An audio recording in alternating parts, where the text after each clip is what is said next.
Hello students, வணக்கம். Welcome to PSZ Chemistry Channel for Easy Learning. இன்னைக்கு நம்ம பார்க்க போறது electronic configuration of 3D series.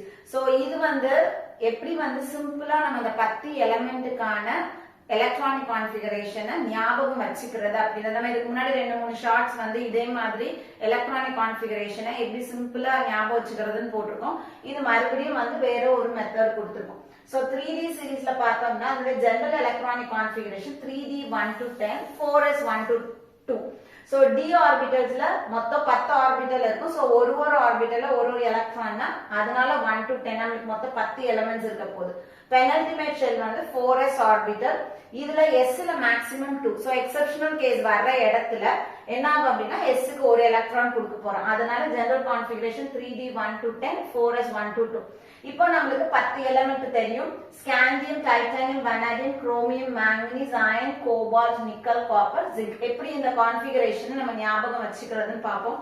So நம்ம ஹேண்ட்ஸ் யூஸ் பண்ண போறோம். நம்மளோட 5 fingers யூஸ் பண்ண போறோம். நீங்க ரைட் எடுத்துக்கிட்டாலும் சரி, லெஃப்ட் எடுத்துக்கிட்டாலும் சரி. சோ நான் என்னோட லெஃப்ட் ஹேண்ட் எடுத்திருக்கேன். சோ லெஃப்ட் ஹேண்ட்ல 5 fingers இருக்கு இல்லையா, மொத்தம் நம்மளுக்கு 10 elements. So 10 element from scandium atomic number 21 ல இருந்து zinc 30 வரைக்கும். So இப்போ நம்ம atomic number சொல்றோம் 21 22 23 24 25 26 27 28 29 30. So ரெண்டு 5 டைம்ஸ்க்கு ஃபிங்கரிங் நான் கொடுத்திருக்கேன். இப்போ நம்ம ஃபில் பண்ண போறது 3D electrons ஃபில் பண்ண போறோம். சோ நான் நம்பர் மட்டும் சொல்றேன். 1 2 னா D ல 1 எலக்ட்ரான், D ல 2 எலக்ட்ரான்ஸ் னு அர்த்தம். சரியா? இப்போ நமக்கு இது D1. சோ இங்க ஸ்காண்டியம் ஸ்டார்ட் பண்ணிருக்கோம். ஓகேவா? D1, D2, D3, D4 கிடையாது. D4 க்கு பதிலா D5, again D5. So fourth finger மட்டும் நம்ம என்ன பண்றோம் அப்படினா D5 வச்சுக்கிறோம். fifth finger as usual D5. அடுத்தது 6th element வருது, அயன் வரும் பொழுது D6, D7, D8. இங்க 9 வரணும். 9க்கு பதிலா நம்ம என்ன பண்ண போறோம்? 10 போட போறோம். So D10, D10.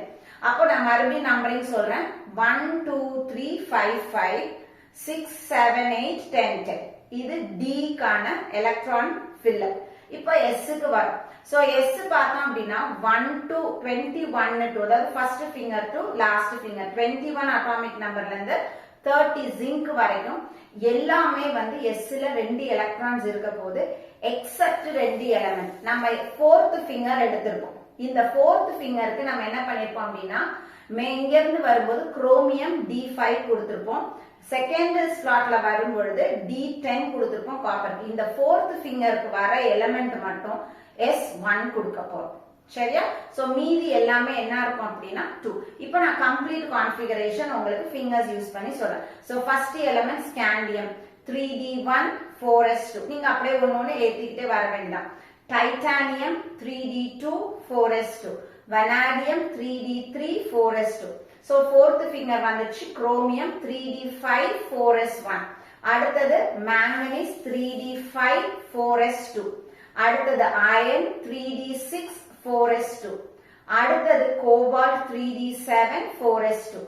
அடுத்தது nickel 3d8 4s2. Copper fourth finger, so 3d10 4s1. 10th zinc 3d10 4s2. So இந்த மாதிரி ஃபிங்கர்ஸ் யூஸ் பண்ணி நீங்க ஈஸியா ஞாபகம் வச்சுக்கலாம். இந்த 10 எலிமெண்டோட எலக்ட்ரானிக் கான்ஃபிகரேஷனும் நீங்க ஒரு காம்படிட்டிவ் எக்ஸாம் போறீங்க அல்லது 12th போர்டு எக்ஸாம் போறீங்கன்னா ரொம்ப ரொம்ப முக்கியம். இத பேஸ் பண்ணி क्वेश्चंस நமக்கு நிறைய வரனால இதனோட எலக்ட்ரானிக் கான்ஃபிகரேஷன் மஸ்ட் நமக்கு தெரியணும். சோ இந்த வீடியோ உங்களுக்கு யூஸ்ஃபுல்லா இருந்திருக்கும்னு நினைக்கிறேன். இதே மாதிரி இன்னொரு வீடியோல உங்களை பார்க்கிறேன். Thank you.